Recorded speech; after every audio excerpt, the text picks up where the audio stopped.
Okay, now we will talk about the characteristics and types of instruction text more intense. But do not worry because I will talk slowly so you will not get confused. Please make up your mind that learning English language is not difficult, okay? Jadi sekarang kita akan membahas mengenai karakteristik dan tipe-tipe dari instruction text secara lebih lanjut. Gak usah khawatir karena guru akan membahas secara perlahan, jadi kalian tidak perlu bingung. Tolong perbaiki mindset atau pikiran kalian kalau belajar bahasa Inggris itu tidaklah susah ya.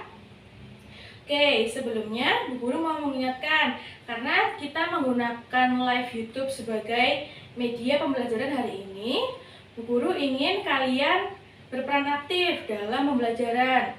Berperan aktif yang seperti apa? Caranya dengan kalian aktif di kolom komentar untuk menulis pendapat, atau untuk menjawab pertanyaan-pertanyaan, atau sekedar untuk menulis nih, apakah kalian sudah paham atau belum mengenai materi yang nanti akan Bu Guru ajarkan. Guru juga akan sebisa mungkin menanggapi komentar kalian melalui laptop Bu Guru ya. Nah, kalian sudah bisa lihat nih di sini ada karakteristik dari instruction text. Yang pertama yaitu referring to the request. Jadi, instruction text itu merujuk pada permintaan. Contohnya, can you buy me some foods? Kan itu berupa permintaan ya, untuk dibelikan makanan. Terus, karakteristik yang kedua dan ketiga, did not use subject, dan commands are already leads to the subject. Jadi karakteristik yang kedua dan ketiga ini masih satu kesatuan. Contohnya, open the windows. Jadi meski Bu Guru tidak menuliskan siapa nih subjeknya, tapi kalian semua tahu ya, karena instruction text itu membutuhkan lawan bicara. Jadi otomatis open the window ini ditunjukkan untuk lawan bicara. Kemudian karakteristik yang keempat yaitu using the first form of the verb. Jadi instruction text itu menggunakan kata kerja bentuk pertama, karena biasanya instruction text itu dilakukan tidak lama setelah diucapkan. Contohnya, bring your book, seperti itu. Kemudian karakteristik yang kelima dan keenam juga masih satu kesatuan, yaitu usually ends with an exclamation mark and have the power of the emotion. Tapi tidak harus menggunakan instruction itu dengan nada yang membentak-bentak ya, atau marah-marah. Contohnya bisa jadi do the assignment please, seperti itu. Sampai di sini sudah paham? Adakah yang ingin bertanya? Jika ada pertanyaan, silakan tulis di kolom komentar ya. Oke, ada Putri Eka bertanya, Bu, kalau lihat karakter nomor 5, kan katanya biasanya diakhiri dengan tanda seru, tapi kenapa karakter yang nomor 1 menggunakan tanda tanya, Bu? Oke, Putri, terima kasih ya pertanyaannya. Dilihat lagi nih, nomor 5, tertulis usually atau biasanya. Jadi tidak melulu instruction text itu menggunakan tanda seru, bisa jadi menggunakan tanda tanya atau malah hanya menggunakan tanda titik saja.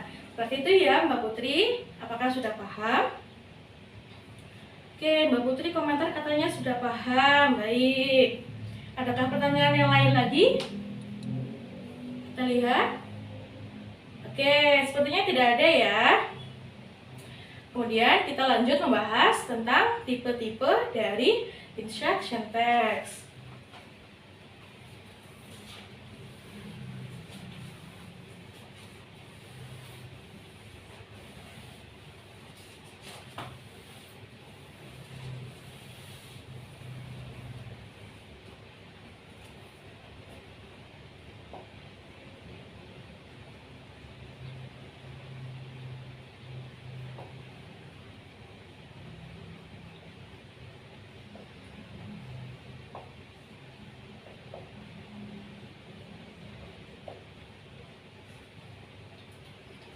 Ya, bisa kalian lihat ya di papan tulis. Ada 3 tipe dari instruction text. Yang pertama yaitu command atau perintah. Lalu yang kedua yaitu request atau permintaan. Kemudian yang ketiga yaitu direction. Yaitu petunjuk. Kemudian Bu Guru akan menjelaskan satu-satu ya. Yang pertama yaitu command atau perintah, yaitu instruction text yang di dalamnya biasanya berisi kalimat yang diakhiri dengan tanda seru. Contohnya, don't walk without your sandals. Itu di akhirnya ada tanda seru. Kemudian yang kedua request, yaitu instruction text yang biasanya berisi perintah namun sedikit lebih halus dan tidak disertai dengan tanda seru. Contohnya yaitu could you tell me the truth? Di belakangnya ada tanda tanya. Kemudian yang ketiga yaitu direction atau petunjuk, yaitu instruction text yang biasanya berisi procedural text atau teks penunjuk arah. Contohnya yaitu turn right and you will find the bookstore. Artinya belok ke kanan, kemudian kalian akan menemukan toko buku. Ya, seperti itu. Nah, that's all about the type of instruction text. Is there any question? Silakan ya, kalau mau bertanya tulis di kolom komentar. Oke, Mbak Hisan is asking, Bu, bagaimana cara membedakan tipe-tipe itu kalau dalam bentuk tulisan atau dalam percakapan? Oke, good question from Hisan. Jadi, cara membedakannya adalah dengan menggunakan intonasi yang berbeda ya. Nih, contohnya jika menggunakan command atau perintah diakhiri dengan tegas ya, menggunakan tanda seru di belakangnya, seperti contoh yang tadi, don't walk without your sandals, seperti itu. Kemudian jika menggunakan request, itu cara penggunaannya seperti saat kalian sedang bertanya. Contohnya tadi, could you tell me the truth? Ya, nada di belakangnya agak naik ya. Could you tell me the truth? Nah, seperti itu. Apakah sudah clear, Mbak Hisan? Oke, Mbak Hisan katanya sudah paham. Nah,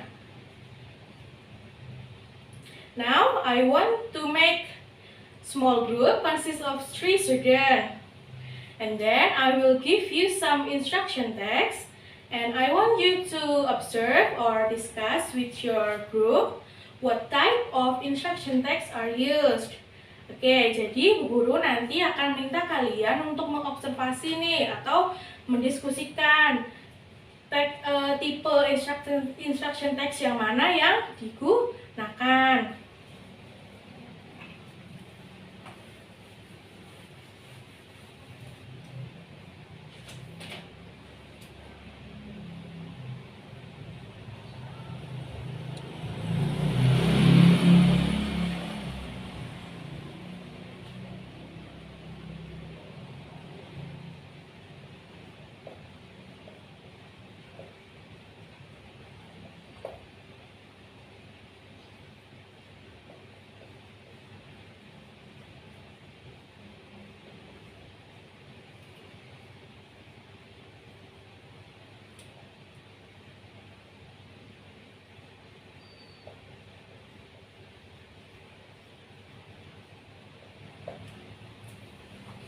Oh iya, sebelumnya Bu Guru akan membagi kalian menjadi 2 grup ya. Grup yang pertama yaitu Hilda, Hisan, dan Linda. Kemudian grup kedua Putri, Dewi, dan Vicky. Silakan mendiskusikan kata-kata ini. Tipe apa yang digunakan? Oke. Jika sudah, silakan menuliskan hasil diskusi kalian di kolom komentar ya.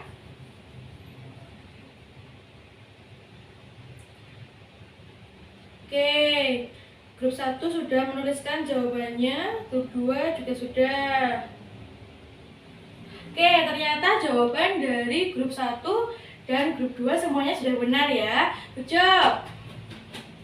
Now, I want you to make at least one instruction text, bebas mau dari tipe yang mana saja.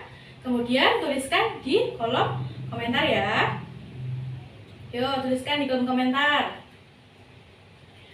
Oke, Hilda menulis, "Can I borrow your pencil?" Oke, good. Itu sudah benar.